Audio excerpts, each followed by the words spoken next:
I got here different answers. So two answers are similar and the third answer is different. Okay.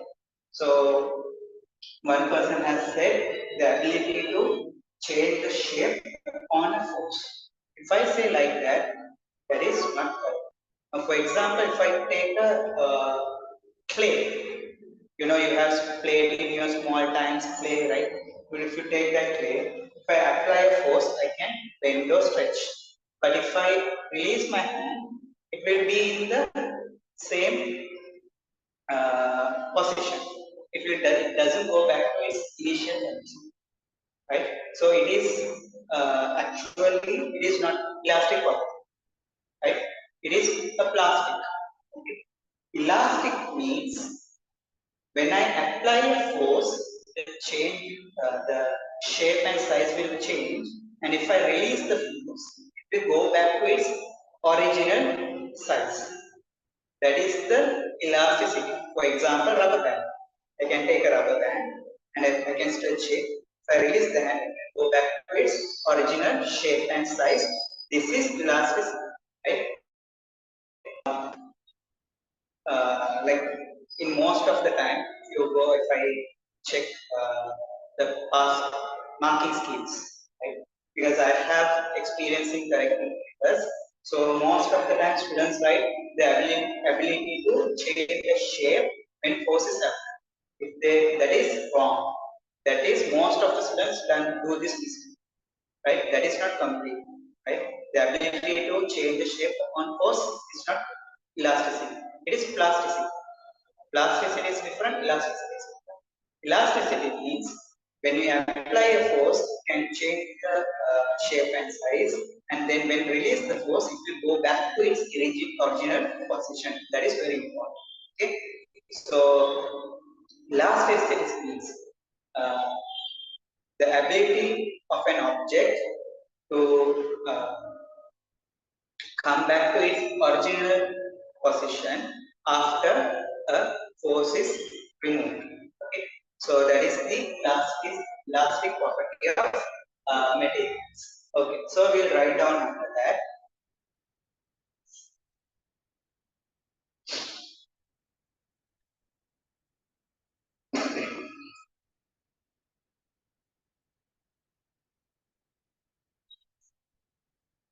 So I write elasticity means the ability here, the ability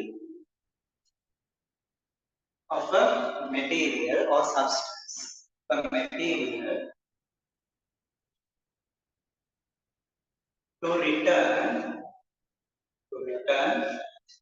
to its original shape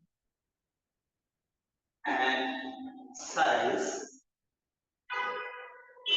The ability of a material to return to its original shape and size after the removal of after the removal or release. You can write release or removal after the removal of after the removal of the applied force. The applied force cause the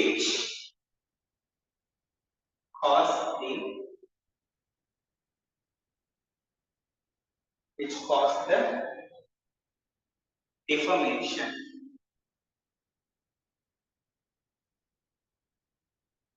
Right? So this is the elasticity, the ability of a material to return to its original shape and size after the removal of applied force, which causes the deformation. Deformation means the size is changing, right? So, for example, if I have a pen, so initially its size is like this, but when I apply the force, it will be stretched. So there is a change in shape and size. So it is a deformation. So with this deformation we call linear deformation. Where the deformation is in on applying a force. So we will see these deformations. So here we have a linear deformation. Now once the force is released, and it will go back to its original shape and size. So here this is really important. It will return to its original shape and size. Okay. So that is elasticity. Okay. Now we will see what are the examples for elastic materials. We will see examples for elastic materials. Can you give some examples for elastic materials? So rubber band. Yeah, rubber band. Very good. What else?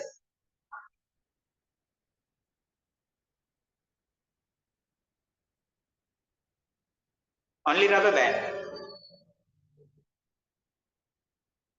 What about spring? You have studied in waves and oscillations. Chapter springs, right?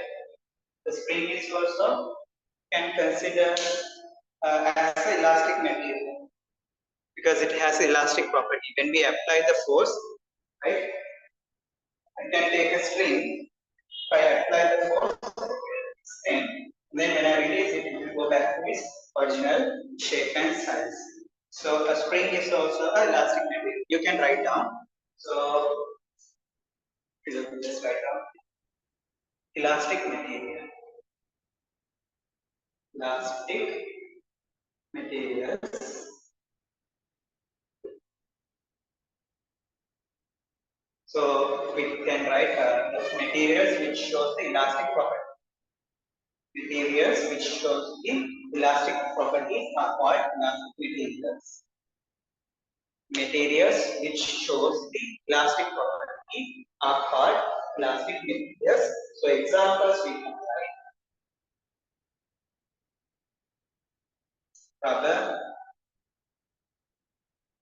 spring.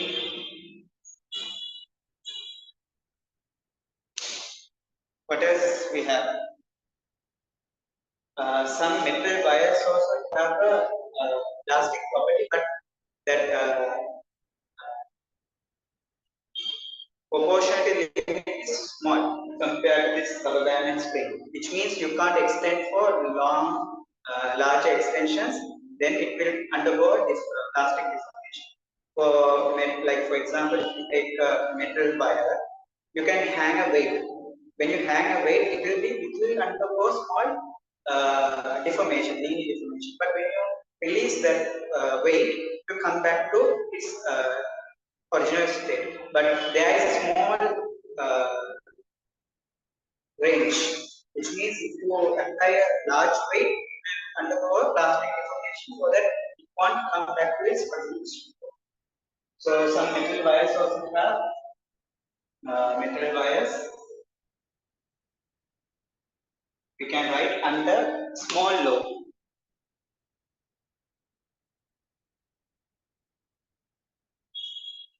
So metal wires under very small load. Load means weight, and so these are the examples for elastic materials. Okay, what do we call for the materials which do not show this elastic property? What do we call for them? The materials that do not show this elastic property, we call them as inelastic materials. Inelastic materials. Okay, write down inelastic materials. So if you want, you can write a small sentence as objects which do not show elastic property. Materials which do not show elastic property. Okay, examples. Right. So what are the examples there? Can you give some examples for elastic materials? Sorry, inelastic materials.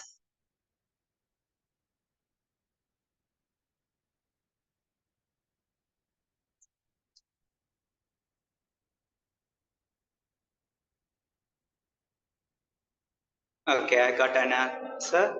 Uh, Polythene. Yes. Polythene is an inelastic material.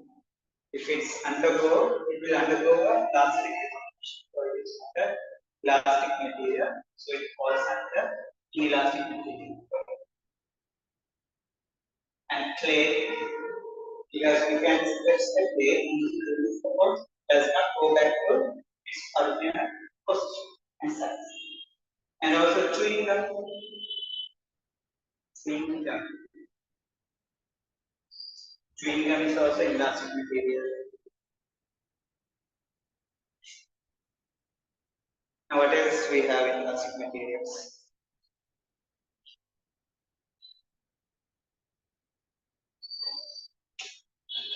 Polythene, clay, chewing gum. Can you give one more example? See if I got any Paper. paper, yes.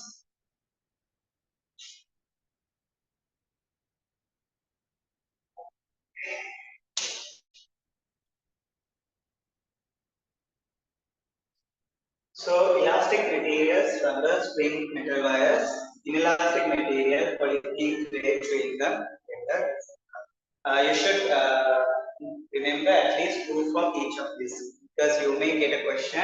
Write some examples for elastic materials or example for inelastic materials. So you should know at least two from each of the types. Okay. Uh,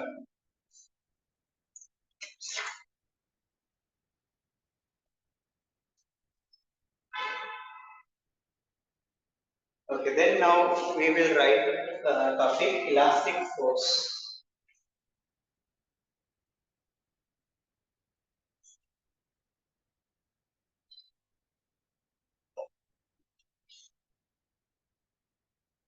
Elastic force. Now, for example, if I take the spring, which is in the natural length, so it's in the natural length means applied force is zero. So it's under no tension or compression. So it's in its natural length. Okay. So in this case, applied force will be zero. And now we'll apply a force. Let's say I have fixed this side to a wall. And then I'm stretching this by applying a force at the Now imagine this is a wall. Okay.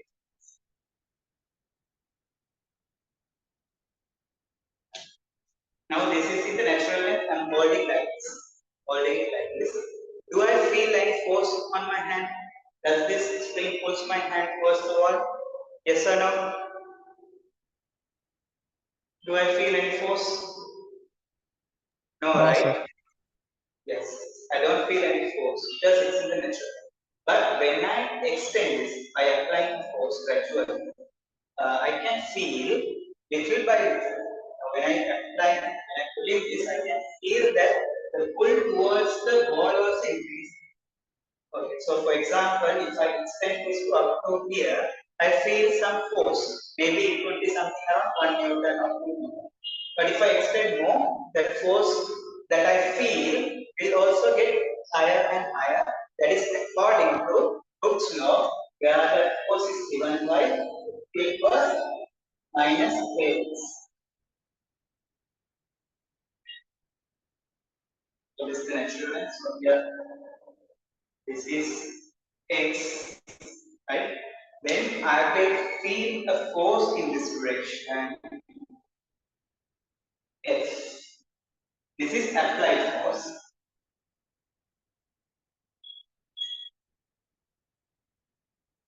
And what is this? This is the elastic force generated from the material when we try to stretch it. So this is elastic force.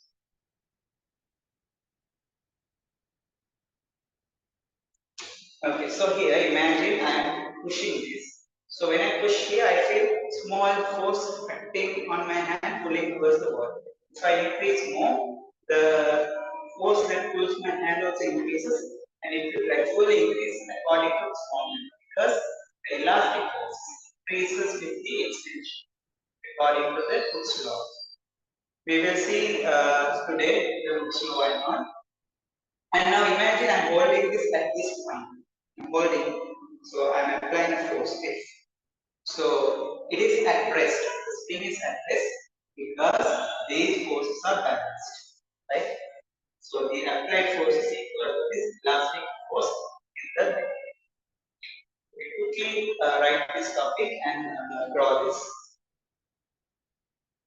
So here I mark applied force is 0. So elastic force also will be 0.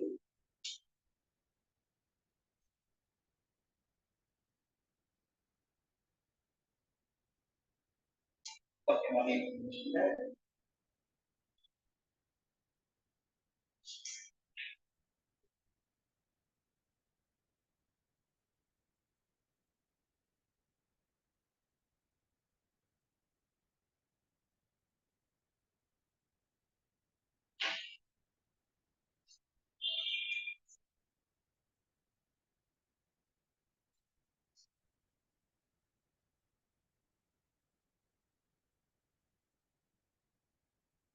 After drawing this, we can write according to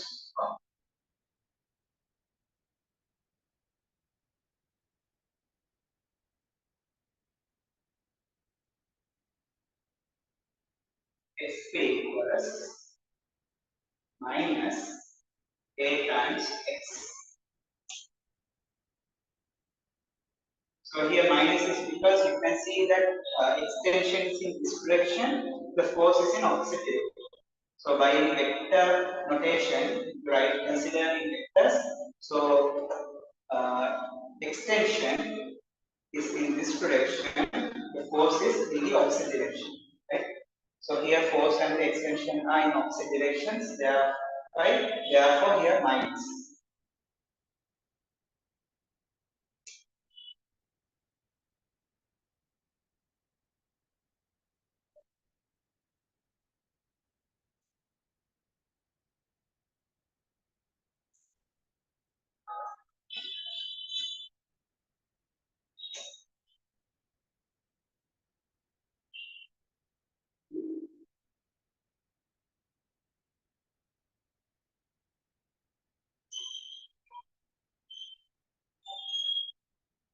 Okay.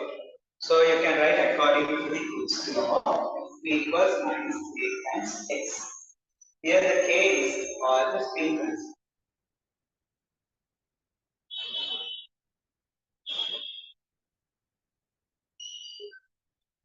K is for the spin constant. And we can write it here, put a star and write, the elastic force is always in opposite direction to the applied force. Write down, the elastic force is always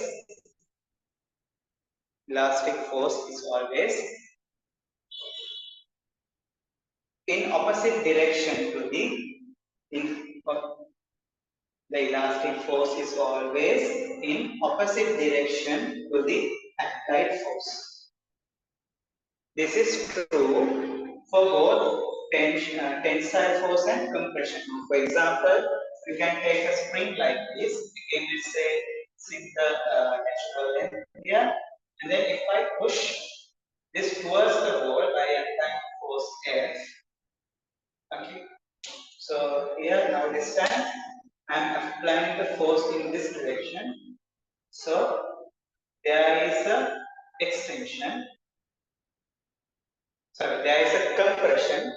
Compression is X. So in this case, elastic force will be X. So again here also F equals minus K times X.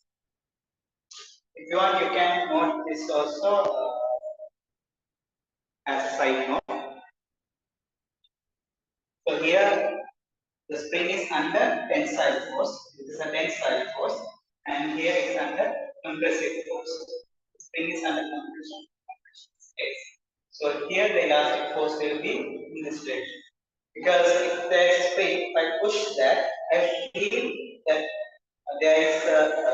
opposite force pushing my hand to this side, right? Okay, quickly note down.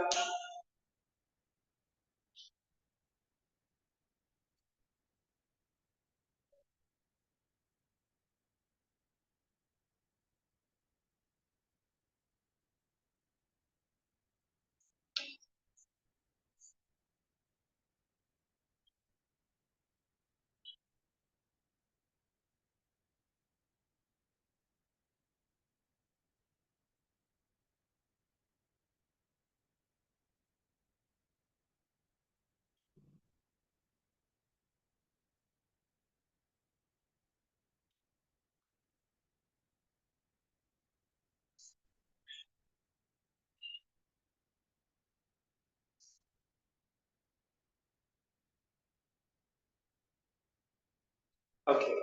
I hope you have completed the one. If not, you can take a screenshot. Please take a screenshot. Completed. Yeah. Okay.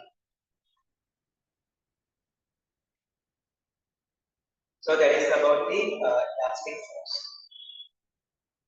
So the elastic force is always in opposite direction to the applied force. The elastic force is always in opposite direction to the applied force.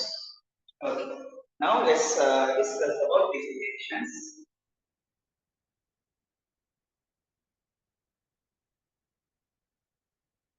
Virupani.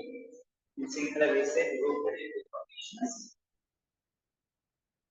So here we can discuss three type of deformations. There are three type of deformations. Where, for example, we have a string, we can stretch it. It's a one-dimensional linear deformation.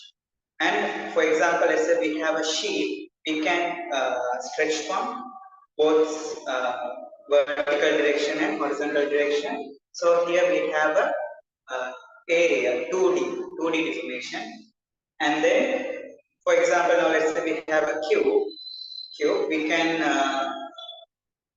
either push or pull. Let's say we are stretching it from all uh, up and down, left to right, and back to front. So there we will have a 3D deformation, volumetric deformation. So we will put a small note about this. Okay. So deformations, I told I categorize into three types. Okay, as one dimensional, 1D, 2D, and 3D. Okay. This also we can further categorize as uh, extension, extension, and compression.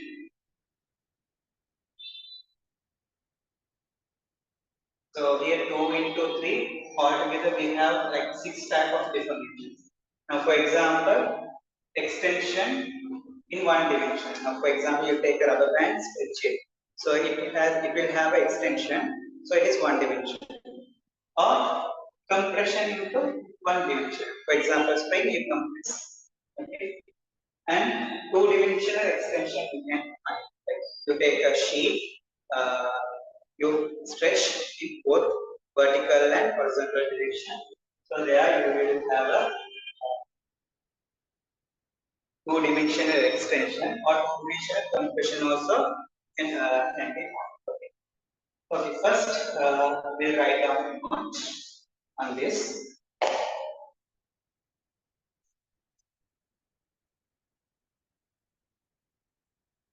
Write down the deformations can be occur. Deformations can be occur.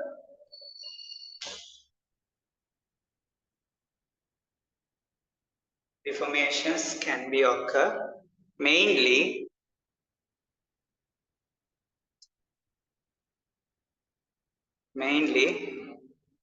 in three types.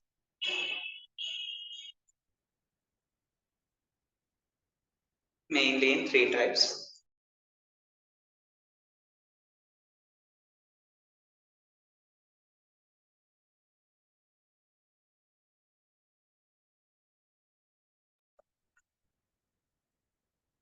So first one division, one. So this we call a linear deformation.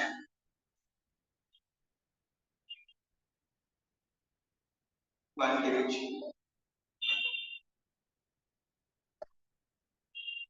So or you can write as linear deformation.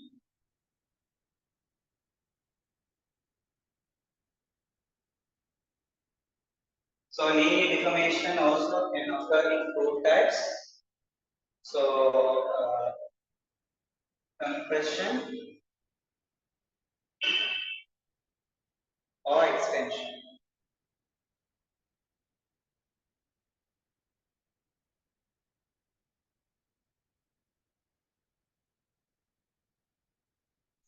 So we'll consider an example.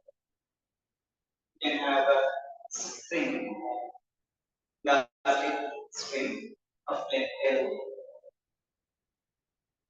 So here applied force is equal plus 0.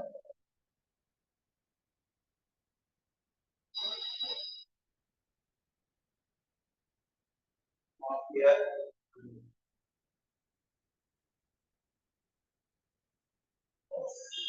yes.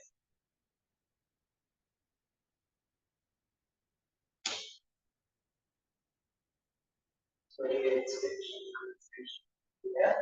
So here some linear example. So it's extension. It's as extension. One question is like using a spring.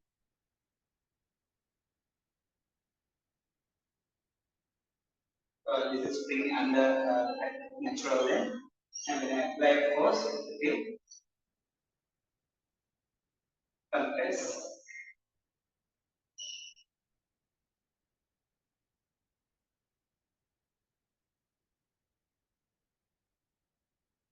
So these are examples for linear deformations. By the way, in when correcting the marking schemes, another thing the students always do is marking this portion. For example, there is a screen. They don't mark this portion this side. They only mark it this side. So this is wrong, right? If they mark like this, you take a direct force, then what will happen is it has to accelerate. Means now this entire system will accelerate according to Newton's first law. So if we take this and apply a force stretched like this, so here both we apply the force on both sides, equal and opposite. So here it has to be this like this.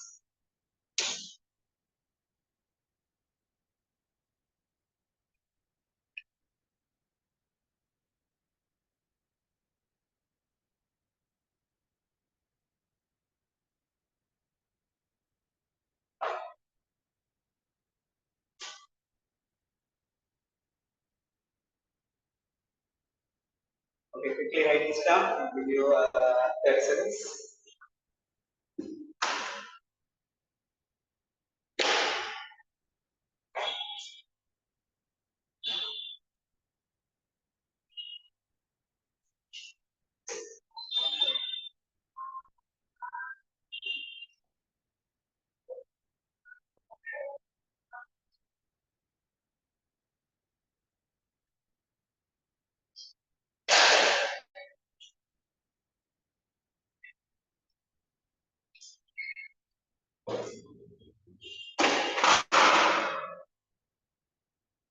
Okay, the next type is 2D. You can take a screenshot. 3, 2, 1.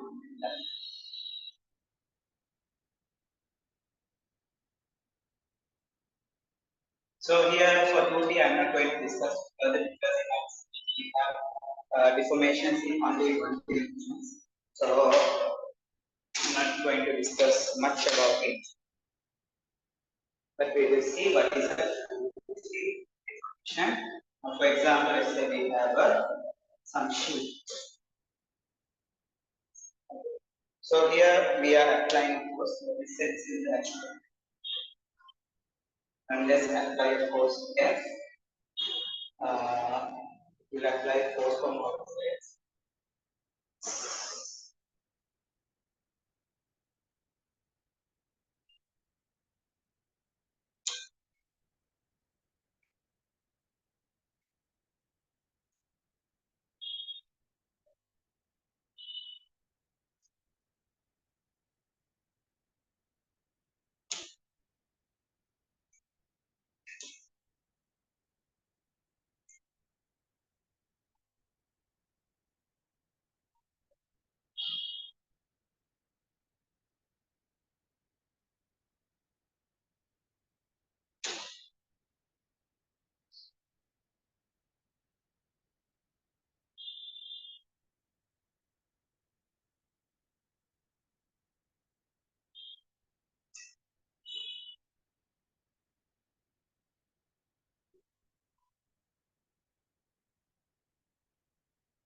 Okay, so here same size. Initially, the sheet is in this size. When we apply the force, it has expanded. So here we have a two-dimensional deformation.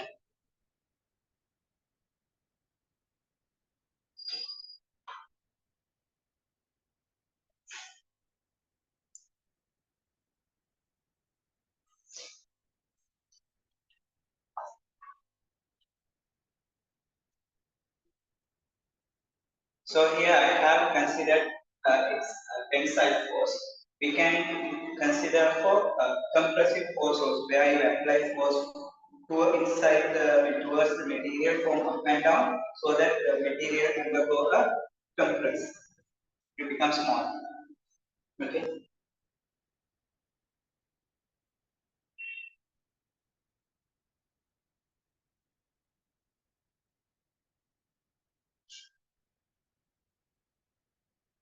Okay. Next one, 3D.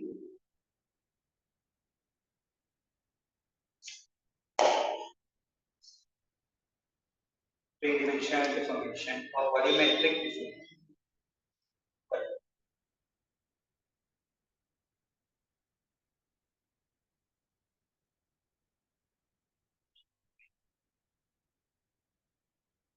So the 2D is you can write as aerial deformation or angular deformation.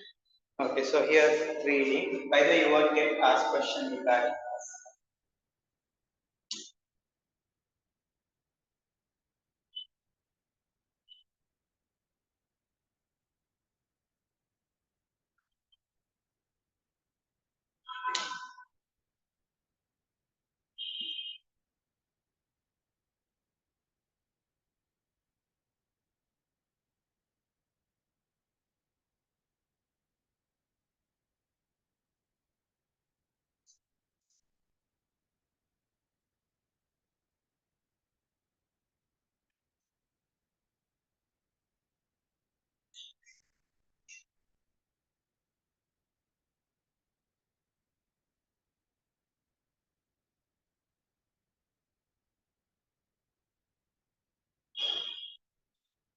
There are 6 phases of this cube. It has 6 phases.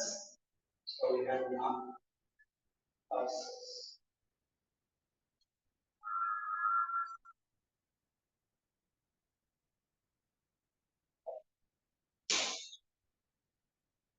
so here we have a deformation in 3 dimensions.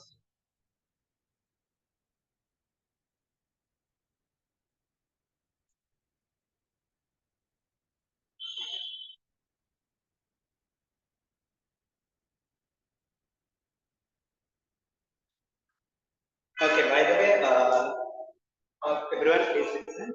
Uh, in the classroom, participants, you can find TKI. We are taking a small attendance so that you can text your name and location, like from country or location, and your WhatsApp contact number, then on WhatsApp number. to that person. Don't send as a comment message. You can send as a tweet message so that the person will record your message. So your name, location, and WhatsApp number. That's it. Also, make sure to put the batch like 2025 or 26.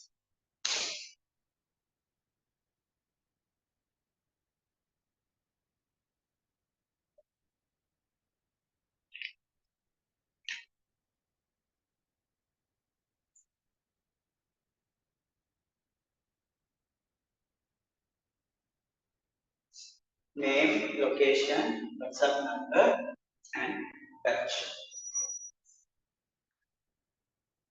Please everyone make sure to send through chat box to TKI.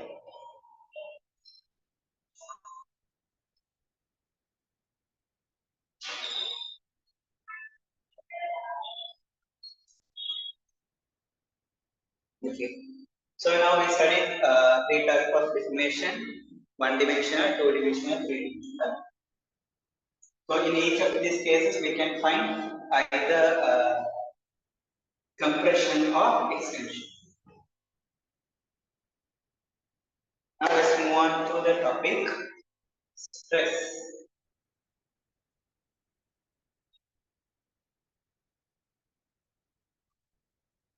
This is not the stress that you get in exams here. This is stress that we are studying shear stress when force is applied on a unit area. Okay. So write down the topic stress. The symbol we use for stress is sigma.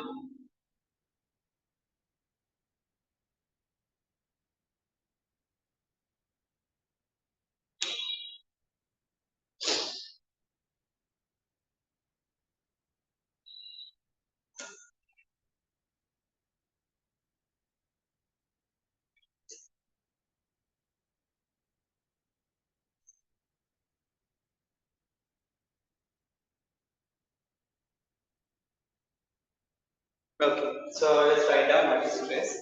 The force acting, the force acting on a unit area, on a unit area.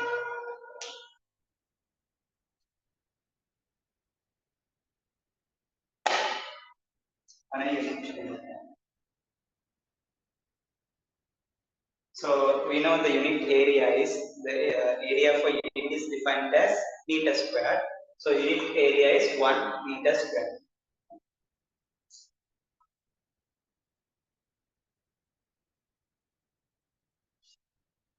So therefore stress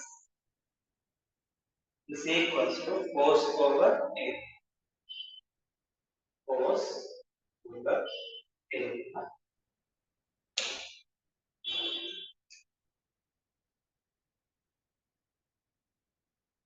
So stress sigma is equals to force we usually take F over area. So write down this formula. Stress is equals to force over area.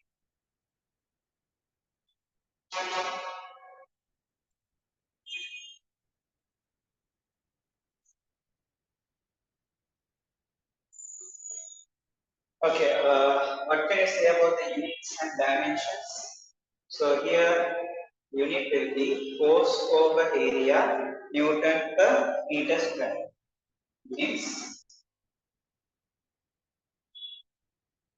is Newton per meter square of mass. So it has same unit as pressure. What about the dimension?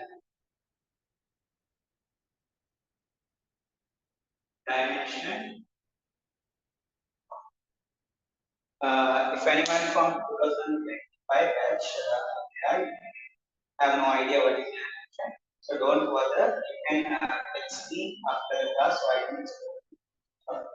So here dimension of stress will be same as pressure, which is ml minus 1 T minus 1. By the way, for 2025 batch and 26 batch students, you uh, must able to say the dimensions of like pressure, force, energy at a second without thinking. For example, if I ask you what is the next number after 5, you will say 6 without thinking, right? If I ask you what is the next letter after B, you will say C without thinking. Likewise, you should be able to say the dimension of pressure, force, energy, momentum, angular momentum, these things without thinking. For that, you have to do again and again. You have to practice at right hand. Practice these questions. That is very important because, for example, uh, like dimensions, maybe 1-2 marks. In MCQs, you may get 1 marks. If you get a MCQ in the exam, that will be 1 marks from the entire paper, from the total paper, it will be 1 marks, right? And if you, there might be sometimes they will ask some dimension related question in the essay, like for example, in Bernoulli questions or mechanics questions, you may ask in the essay paper also. So here stress has the same dimension as pressure.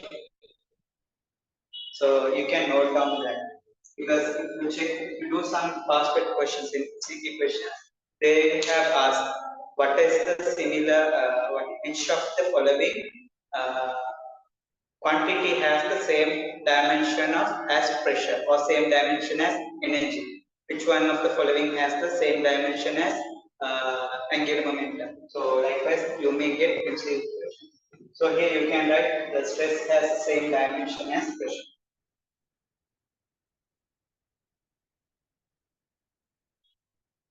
Okay, and we know all the physical quantities we can divide into either vectors or scalars.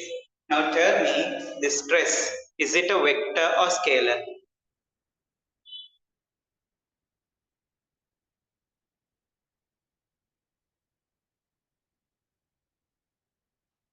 Stress is a vector quantity or scalar quantity. Now for example, pressure. Pressure if you take force over area, right? So pressure equals force over area. We know pressure is a scalar quantity. So similarly, here stress is also a scalar quantity. So sigma or stress is a scalar quantity.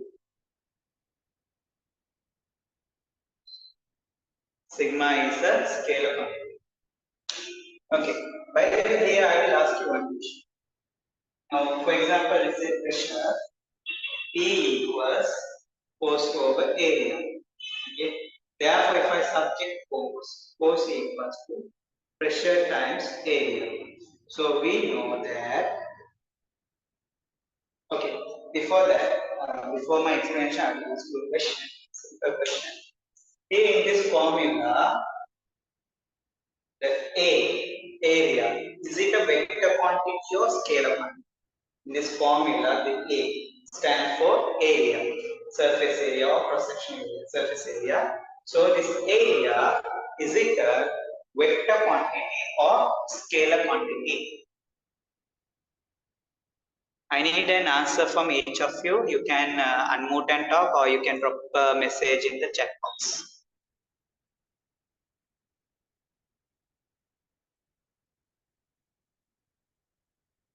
Sitra Hirotya, you have to drop the message to the TK admin. You have sent it to me. Has to send it to TK admin. There's a person you can see in the participant list as TK admin. So you have to send it to that person.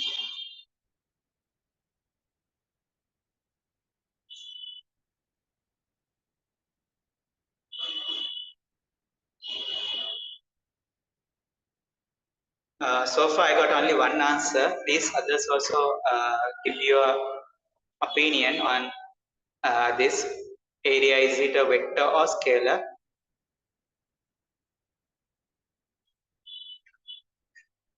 There are 10 students in this meeting, so I need at least 6-7 responses.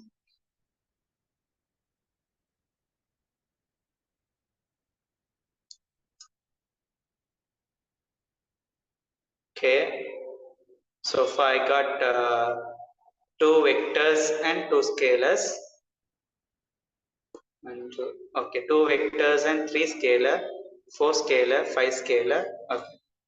So most of you are saying it is a scalar. Okay. Now let's study this formula. Now tell me guys, what is this? Is it a vector or scalar? Pressure is, we know it's a scalar only.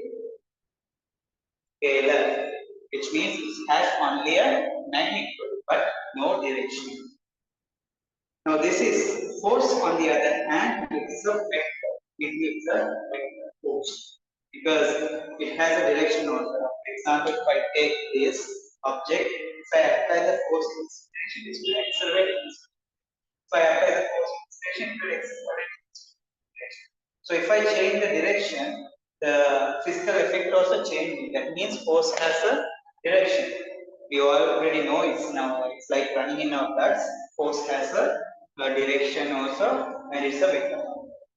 Now, in this universe, we are living. There might be multiverses, but if we are living in a universe, in this universe, tell me, is it possible to multiply two scalars, let's say alpha and beta? You multiply two scalars and you get a vector. Let's say V. You multiply alpha scalar and beta scalar and you are getting a vector. So if the A is a scalar, scalar times scalar, can I get a vector? No. So here in this case, remember area is a vector quantity, right? So we know that you have studied in a vector session, a vector multiplied by a scalar, you will get the, for example, vector A multiplied by, let's say 2, you will, let's say this is the vector A. If you multiply by 2, you will get the same vector in the same direction, but magnitude will be double. So this is now 2, right? So likewise, here the vector we multiply with the scalar, we get another vector, right? So remember, here this formula, area it represents as a vector quantity, okay? And in certain scenarios, area will be scalar also. For questions, there are some certain instance area will be as a scalar and sometimes it will be as a vector. So here it is a vector. Now, for example, this one. In magnetic field, you have some flux equals like EA cos theta. For this also, area will be as a vector. Okay. Okay, so that is additional thing that is not in our this topic, but you should know here area represents as a vector. Okay, so that is about the stress.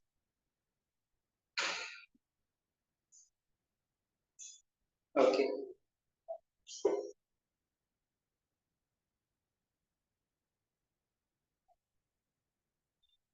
So stress has the same dimension as pressure. Stress has the same dimension as, okay, and then strain. Strain, we use the letter capital epsilon. Write down the topic strain. For strain, we use letter capital epsilon.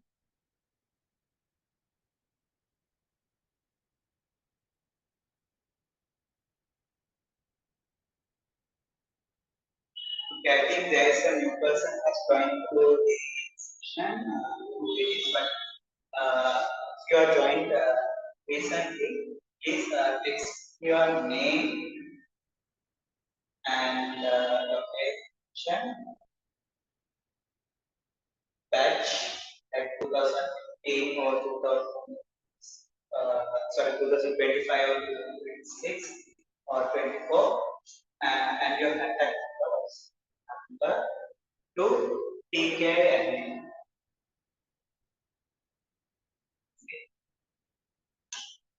Because it seems there are two new people has joined, but I don't know who it is. But you can send your name and WhatsApp to TKI. So string. Let's write down the change in length. Change in length. Change in length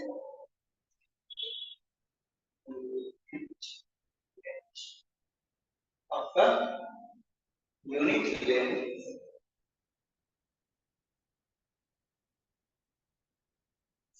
during deformation.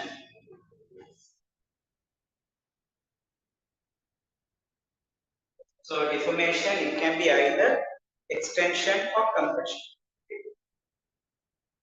The change in length of the unit length during a deformation.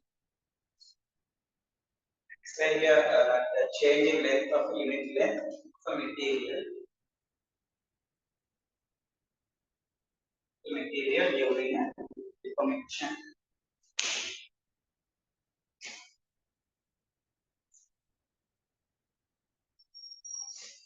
So whenever I say deformation, you only focus on linear deformation, because in our syllabus we talk about linear deformations. So either extension or compression.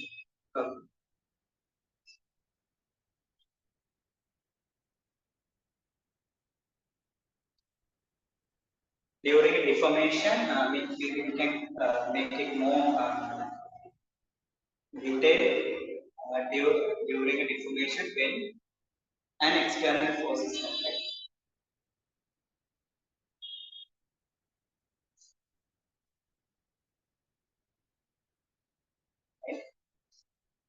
So if with the exam, if you get a question, what is strain? You can simply write the change in length of a unit length of material. That's it. The change in length of a unit length of a material during a deformation. So here strain is equals to, the strain is equals to deformation divided by the length. So deformation I can write as change in length, because we are considering the deformation in one dimension, so it will be a length. Change in length over the length.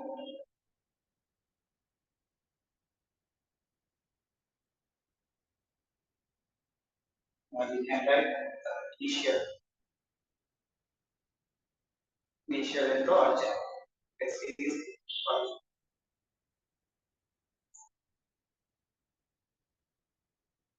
So strain is equals to change in length delta L. Delta L, or we usually take as simple E for extension. E for extension divided by L.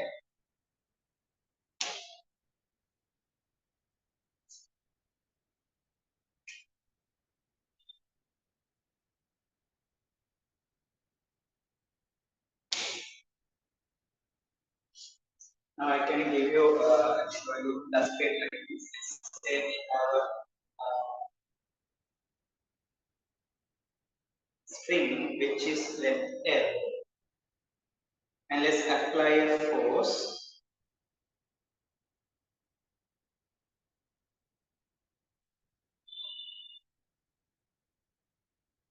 Let's say It's apply a tension force. So that deformation, this is E. So the strain will be E divided by L.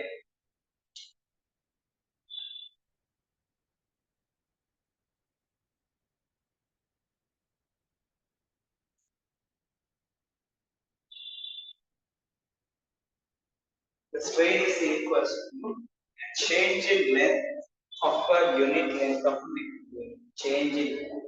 Here this is the change in length.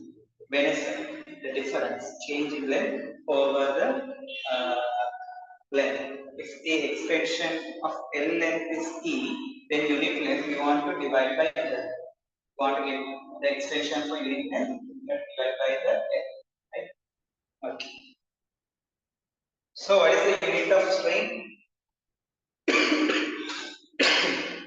What is the unit of strain? Strain has no units as it is a dimensionless part. So no dimensions, no units. You can write strain has no units, no dimensions. Because here this is a length and this is a length. So if we cancel, for example, cancel off, so units and no dimensions.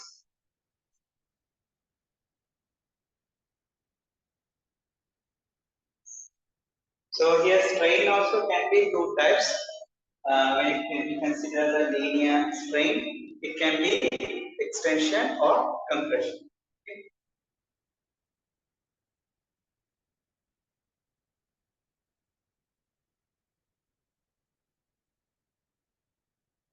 Okay, so now we know what is stress and what is strain.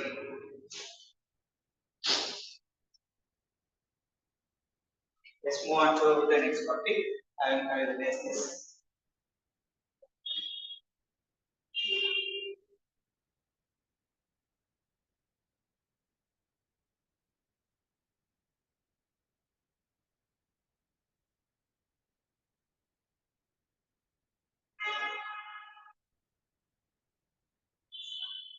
So the next thing is topic is stress plus strain. So now we are going to study how the strain or stress varies with the strain. So it's a graph that we have to draw. So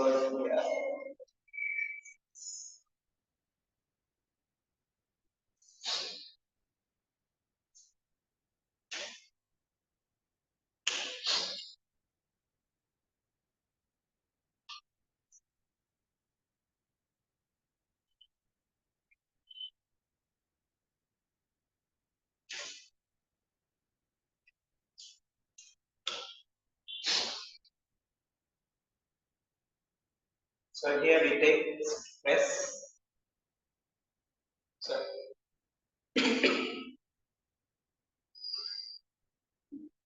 stress into y-axis and strain in the x-axis.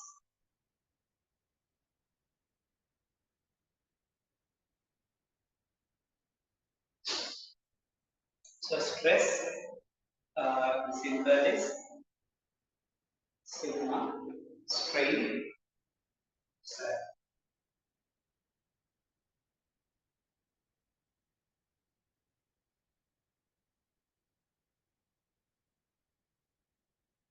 Here at the side I can put stress is equals to force over strain is equals to extension over the initial velocity.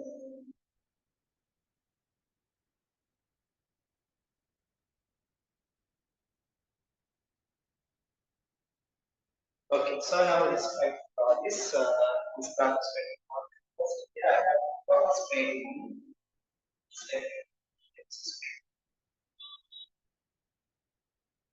Starting from coming. to be a straight line.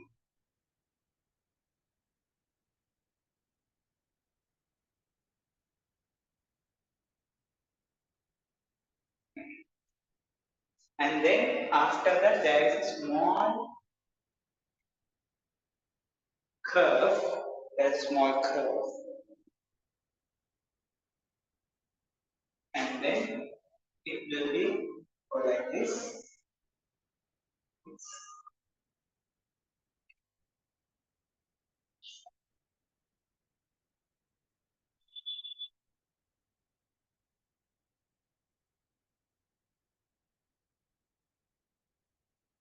Yeah, so this point is straight. Yeah, I take this point A, this point B, this point C, and here this point E, and this is S.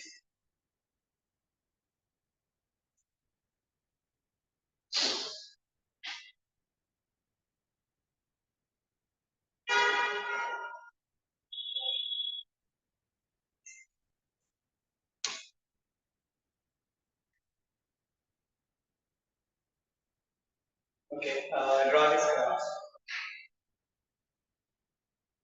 Here from origin to A, it's a straight line. But here from A to B, there's more curvature and this curvature here. Here, E is the maximum value, the maximum stress. And then S is the last point. I will explain each and every point A means here. Guys, from B.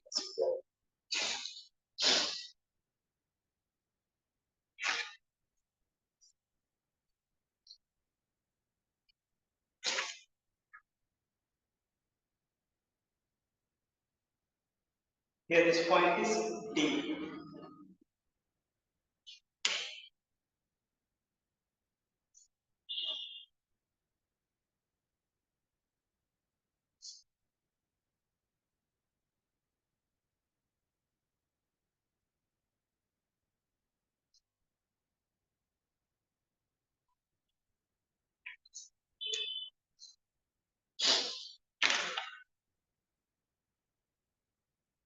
Not in hurry, take your time and draw nice. Okay, this graph is important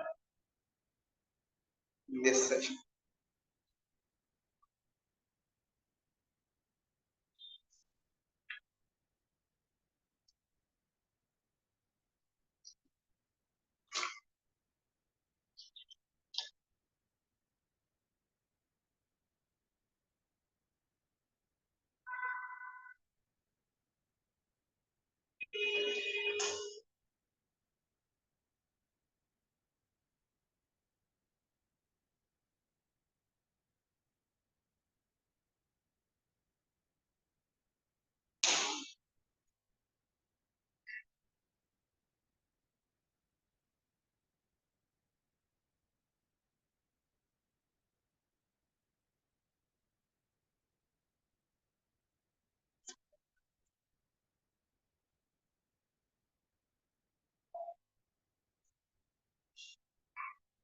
Okay, so here A is called the proportionality. Proportional. Proportional.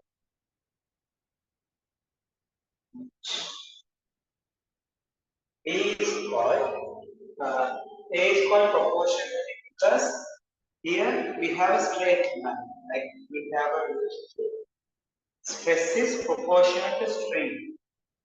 In A, stress sigma is proportional to strain. From here to here, it's a straight line. So we get sigma equals something like constant into epsilon. So this is y equals mx, a straight line. So from here to here, we have a straight line relationship, right? Proportional relationship. That's why we call it is the stress is proportional to strain only up to point A. That's why we call that point proportional limit. and B is called the elastic limit. Elastic limit.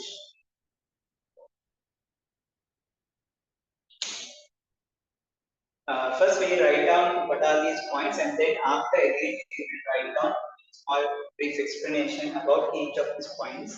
So here B is elastic limit. That means now, for example, let's say I have a rubber or metal wire.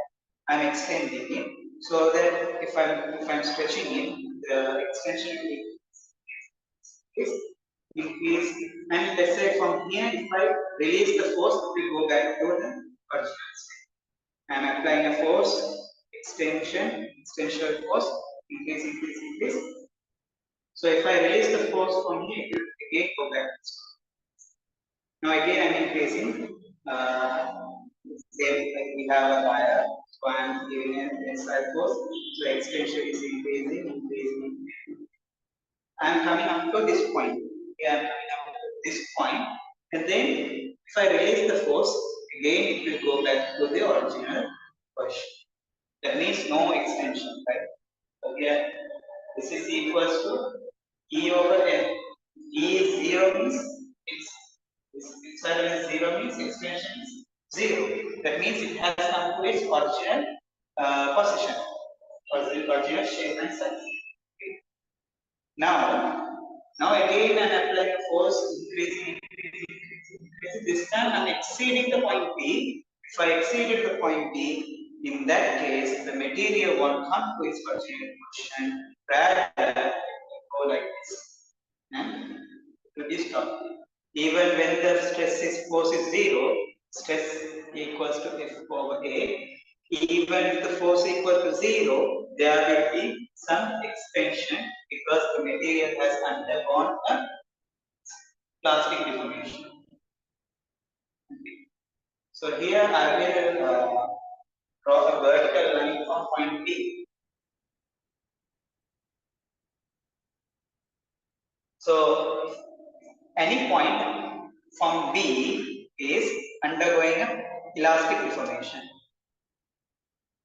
Right? So this side it will go elastic deformation. So here I write elastic deformation. And if you exceed the point B, after that there is a plastic where the material won't come to its original state. So here in this side, from exceeding B, we have a plastic. Okay, and you can mark this in this graph itself.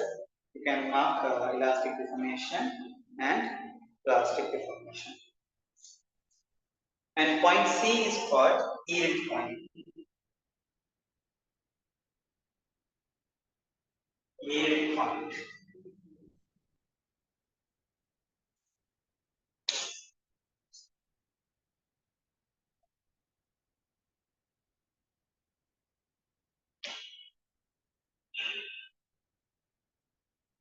So after this point C, the material becomes ductile. Don't bother, I will give you notes on using this. And point D is called ductile point. D for ductile. And point E is called UTS. UTS. Ultimate, I will do this. Ultimate tensile stress.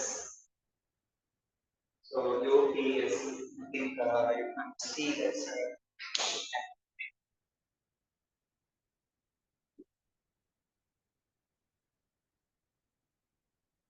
Ultimate tensile stress. So within bracket UTS and F for fracture. Or material breakdown. For example, for rubber, I can push further and further, and then after that I can see when I extend beyond the limit, it will become whitish color. the it will become very thin and whitish color, and then after that certain point it becomes what it will be, it will break. Such material will break. The strength of the material is measured by checking the UTS. Now, if you study like civil engineering, so you have to find the strength of material when you are going to do like building constructions and all. You will do this material testing. So the strength of the material is tested by checking the UTS value. Which material has the highest UTS value? You check and see the strong material. Okay. Okay. Quickly write this down. Proportional limit, elastic limit. So proportional limit is from up to that point, the stress is proportional to strain. Elastic limit up to this point B, up to this point, material is elastic. That means if release the force, go back to its original space. Otherwise, if it's exceeded, the strain is exceeded the value of B, so the material undergo plastic condition. Yield point, from there, from point C, the material becomes ductile, and D is called ductile point. From there, the necking will happen. Now, for example, I told you if you take a rubber band, if you push further and further and further, at a certain time you can see that at the middle of the band it becomes wide, becomes narrow and whitish. So it becomes called necking.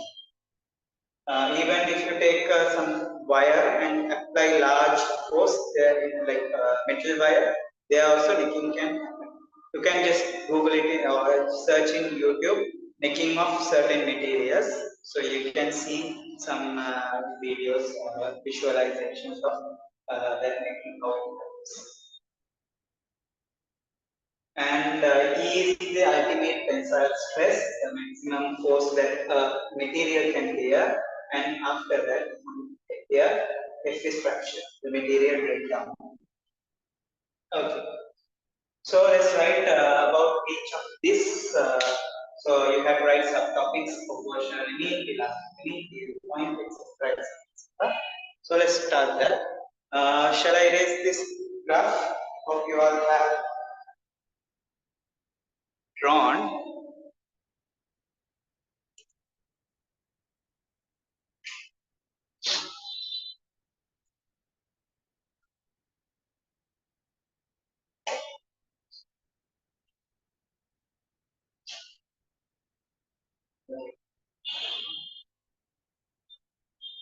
So now explain each of these statistics.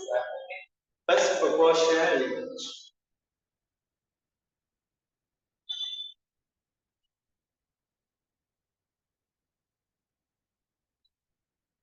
Okay, so we have write what is proportional limit. So it is the point. It is the point up to which the stress is proportional to strain, or we can say uh, up to which Hooke's law is applicable. Now, after this part, our topic will be Hooke's law. So, Hooke's law is actually what it says. The Hooke's law is simply stress is proportional to strain within the proportional limit. That is the definition of Hooke's law. You will get a question. Write down the Hooke's law. So, the question is, the answer will be stress is proportional to strain within the proportional limit. Right? So here proportional limit I can write as it is the point up to which Hooke's law is applicable. And then elastic limit.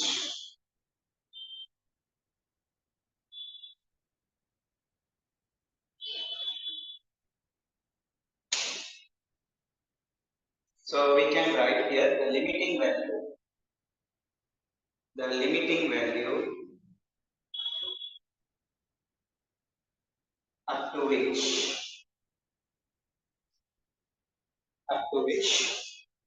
the material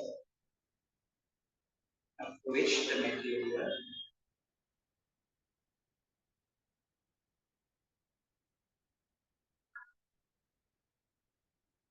undergo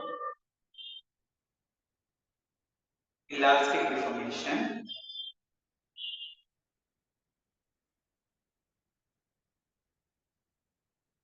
the limiting value up to which the material will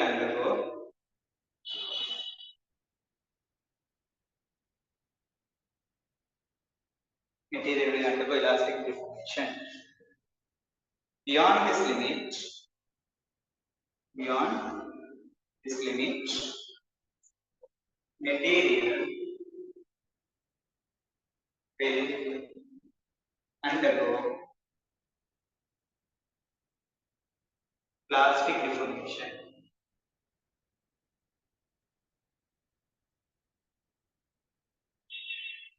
Beyond this limit, material will undergo plastic deformation.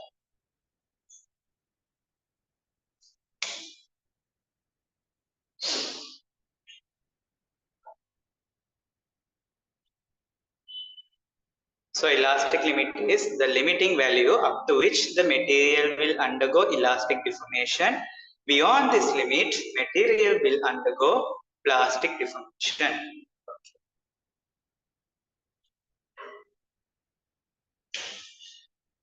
And yield point.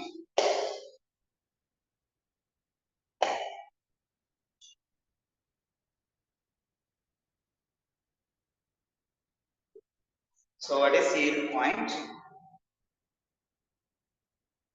The stress beyond which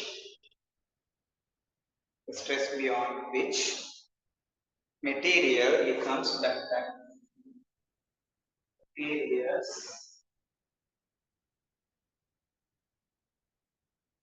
become ductile. Now you may have studied two types of material like ductile and what's the other type? Ductile and brittle. Ductile and brittle. Now, for example, if I take a metal wire is ductile. Metal.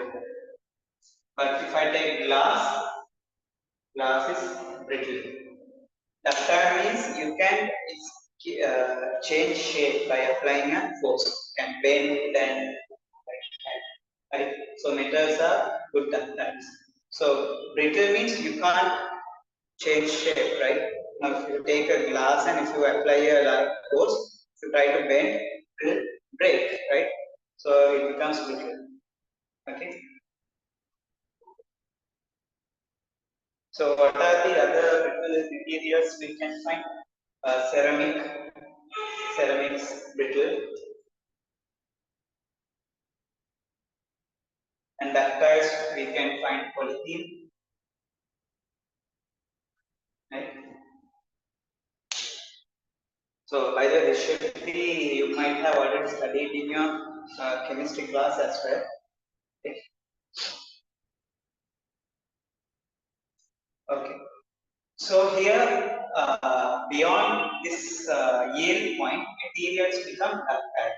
So it will like you can easily bend and all. Now, for example, you take a rubber band, you stretch beyond this limit, it becomes bit ductile. The good example, you can take a metal wire, or you can strip off a band to pull that, you apply a force beyond a value, it becomes like suddenly it's like what can say it becomes thin and easily stretched. So it becomes a bit ductile. Becomes ductile. Okay. Okay. So then we have D. Point D is ductile point. So what is ductile point? So from this point, the necking will happen. ductile point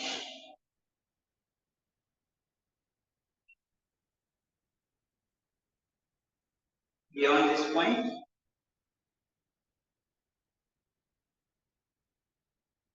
necking will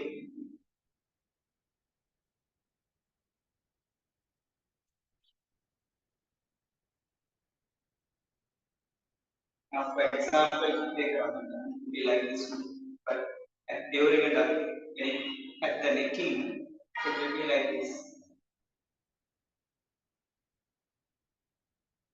Become okay.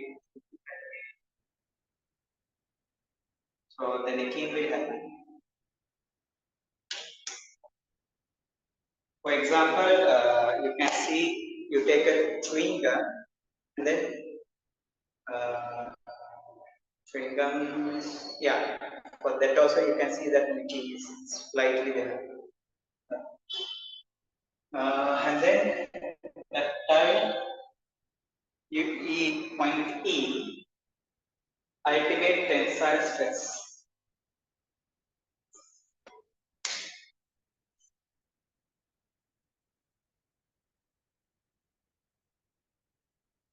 Ultimate tensile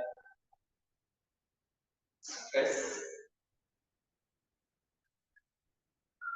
UTS.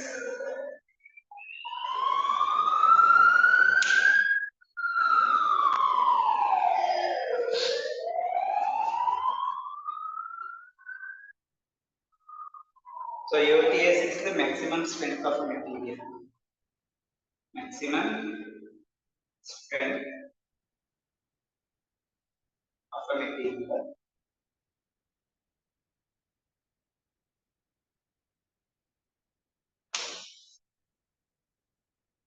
And F finally fracture.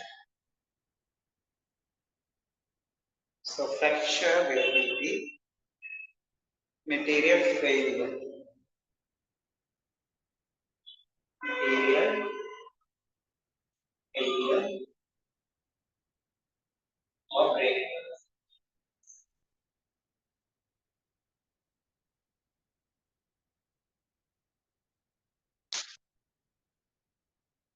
Okay.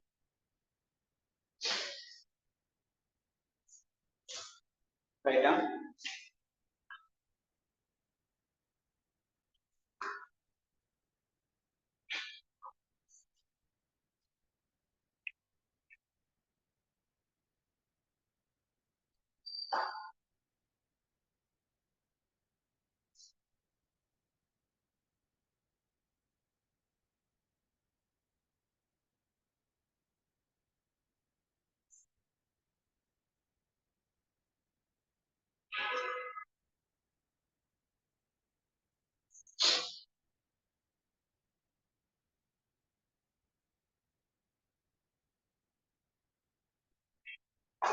So fracture is material failure or break.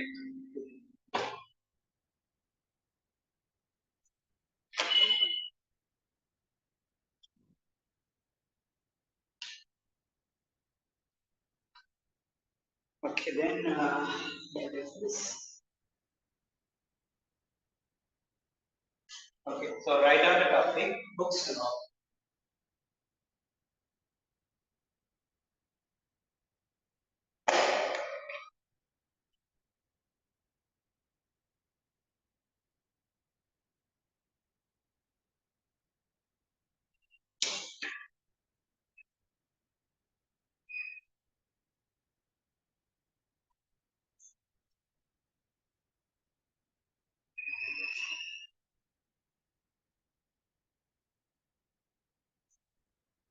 So the person called Hook, he was experimenting these strain and stress, these things. So he has discovered that stress is proportional to strain. Right? And so the Hooke's law we can write as stress is proportional and say directly proportional to string. If I just write like this, it's not correct. I have to say stress is directly proportional to strain within the elastic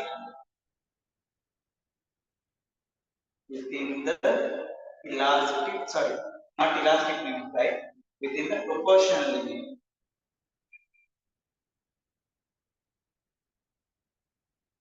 Because in that curve we see up to point A proportional limit on the line is straight line. So stress is directly proportional to strain within the proportional limit. So this is the Hooke's law. Stress is directly proportional to strain within the proportional limit. So then I can write stress is sigma proportional to strain xi. So then I can write this stress is equal to capital E times C.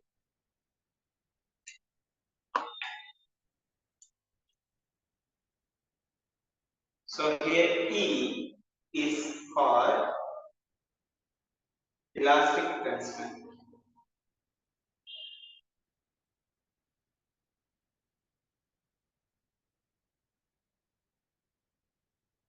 Or sometimes you can see stress is equal to y times epsilon. So here y is Young's modulus. They are not different, both are same thing. We can use either capital E, which refers elastic constant. Elastic constant is the Young's modulus. So Young's modulus.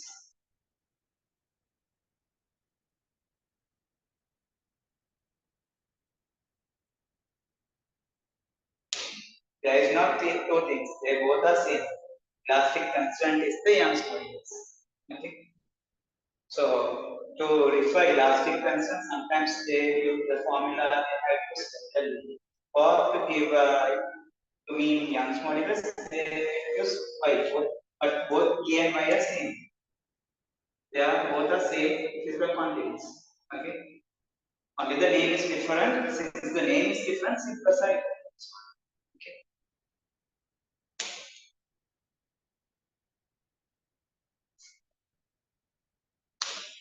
So here straight away I can write E is equals to elastic constant of Young's modulus.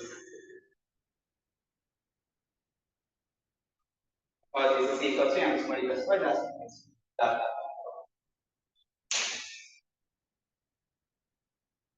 So Hooke's law is stress is directly proportional to strain within the proportional limit.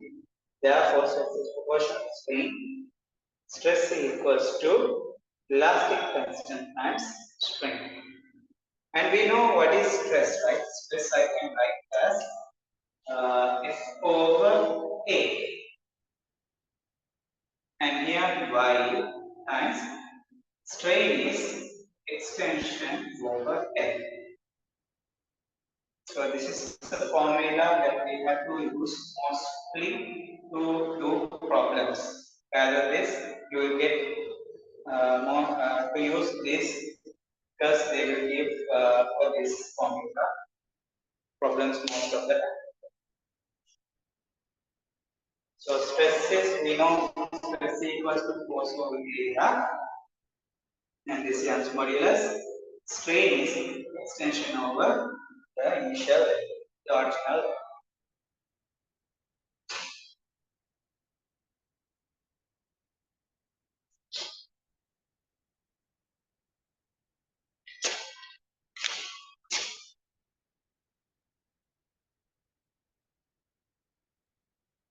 Okay.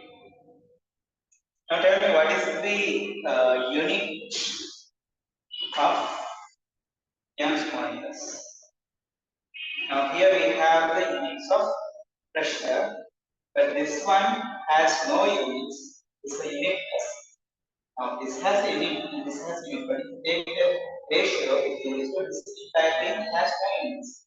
So this will have the same unit as this. So Young's modulus units will be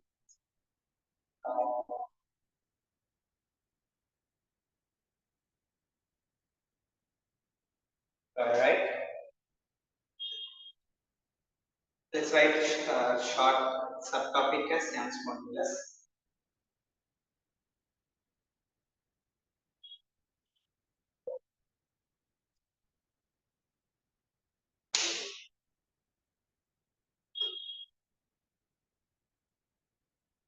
First, let's write the Young's modulus, and then let's write about its units and dimensions. And also, we can mention that the x are scalar. So,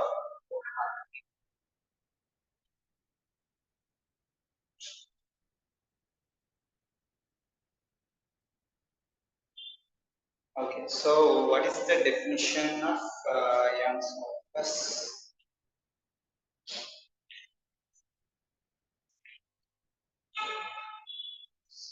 Okay, so if I take this formula, or I can take this y equals stress over strain. So the definition is the stress per unit strain. So Young's modulus is the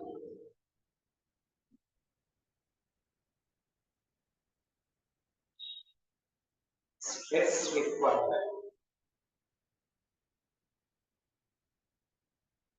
It is the stress required for a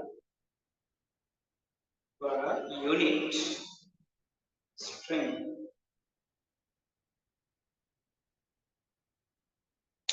It is the stress required for a unit strain. So that is the definition of Young's modulus. Okay, so then now we can write the units. So from this formula, we can see it has the same unit as pressure. So Nm minus 2.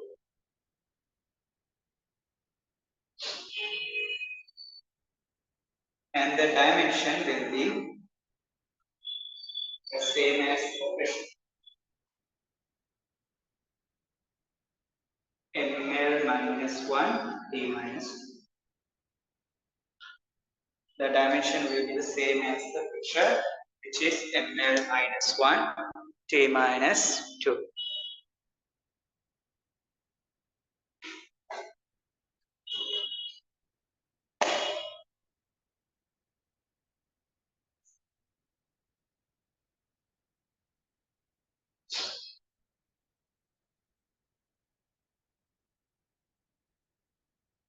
Okay, so the next thing,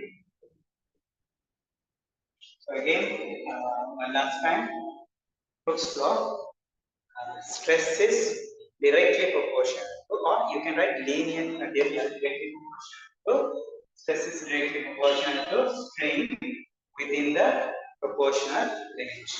So that is Hooke's law. So from Hooke's law, we got this formula relationship that stress is equals to elastic constant times strain. Here this is elastic constant, or also we can call Young's modulus, right? So and then we can get this formula F over A equals y times E over L. Young's modulus extension original length.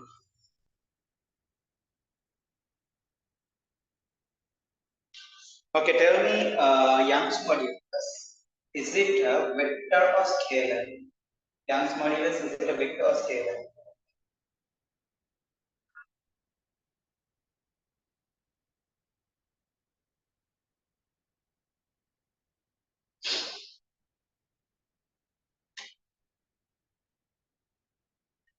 Now we know that stress is a scalar quantity, and this is definitely a scalar because here you can see length and then it's a ratio between two lengths, something like relative density. Uh, something like that. So here it is scalar. So this is scalar, and therefore this is also scalar. So Young's modulus is a scalar quantity. A scalar quantity.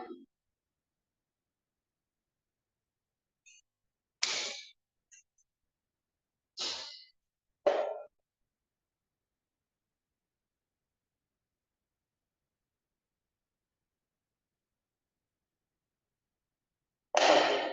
So the next thing I can write from law, I can say f over a equals to y times e extension. Now I take as x. So extension will be e or x. So here I am taking as x over n. So if you want, you can write this is the extension. So here then I can write subject f equals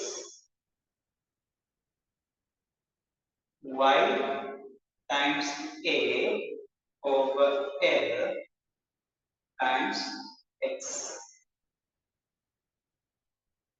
Now, if I take a string, Young's modulus, elastic constant, is a constant. And in fact, it's a constant because it's called elastic constant or Young's modulus. It's a constant. And cross section area of the string, let's say, is constant, uniform. And L initial length, L is the initial length, not the total length, is the initial length. So if you stretch or compress whatever it is, the initial constant, right? So this entire thing is a constant. So that constant we can write f equals k times x. Right.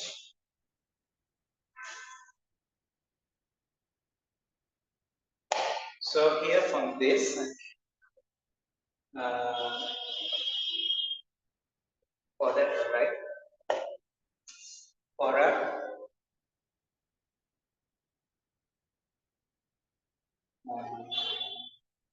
string or even string also, string y comma a and l will be are constants.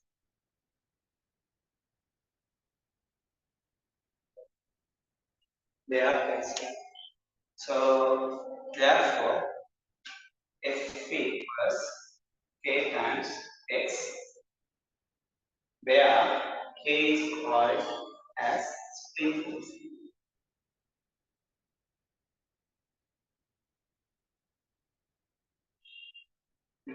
So that k is equals to y a over a. Okay, write down k equals y a over a, where y is the Young's modulus, a cross-sectional area, L is the original length or the initial length.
from Hooke's law, we can write stress is equals to Young's modulus times strain.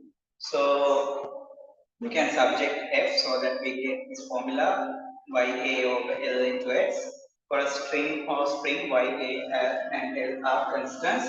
Therefore, we can take this as a constant. We take the constant to be K and is called as spring constant. Therefore, K is given by YA divided by L. Now I can write the spring constant,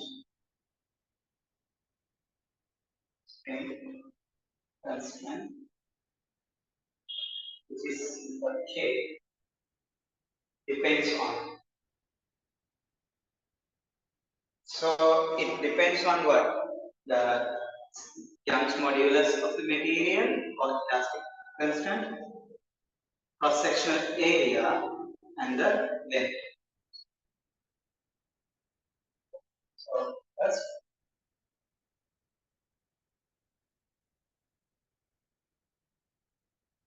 you can write.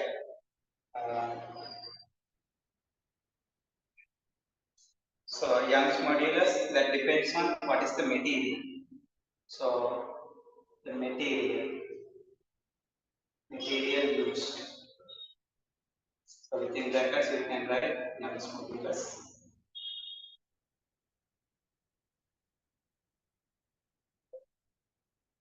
Now, because for example, if you take a string or spring, you can make that using different materials like copper, silver, or if you take a spring like aluminium, right? So different materials has different Young's modulus, right? So the material used is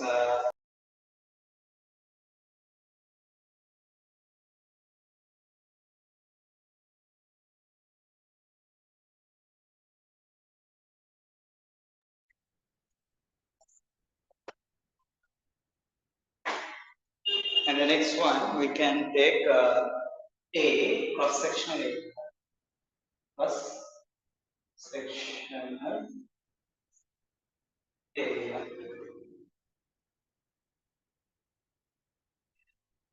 Yeah, right. Cross-sectional. Yeah. And the third one, original, initial.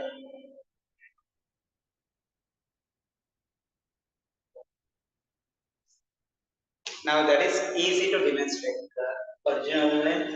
Now, for example, let's say you have rubber, a piece of, let's say it may have this length. So if you want to stretch, you can like easily stretch, right? Now if you take that rubber and cut it in half, now this time you feel it will be difficult to extend, right? So the initial length also depends. So if the length is small, K will have a large value, that is difficult, right? Because I define the K is actually the force required for a unit extension. Force required for unit extension. So if K is large means you need large force. K is small means you need small force to extend. But here you can look at this formula. If L is large, if L is bigger means K is small. So easy to stretch. If L is small means K is large, therefore difficult to stretch. And so those are the things that depends on, and we know in anything in this, like for example, if they ask you a question, in the exam paper you can write these three, but in additional you can write because everything is depends on. But there are certain things that does not depend on temperature. So here, because the material properties usually depends on temperature. Now, for example, if temperature is increased, like for example, the length can be thermal expansion can happen. The materials Young's modulus can change. But anyway, so if they ask you a question, write these three scenarios because A equals Y over here. right? That's enough. But as an addition, you should know, like, you are just not study what is in the book, right? That's not our way of learning. So we are learning the truth, right? So and not temperature also.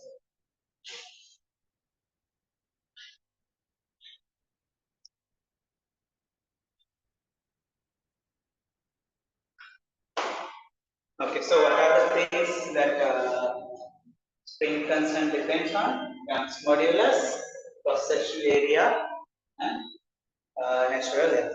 Okay. So far so good. And if you have any questions or doubt or anything you want to ask regarding today's lecture, you can ask now. So because now we are about to finish the session. If you have anything, you can ask.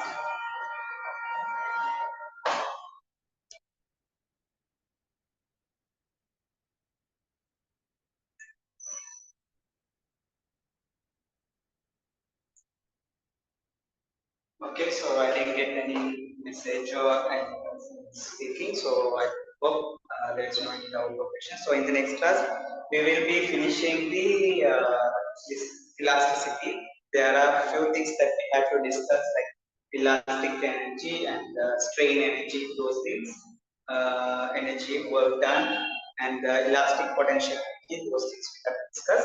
And from after that, we can do some past paper questions, like say type questions.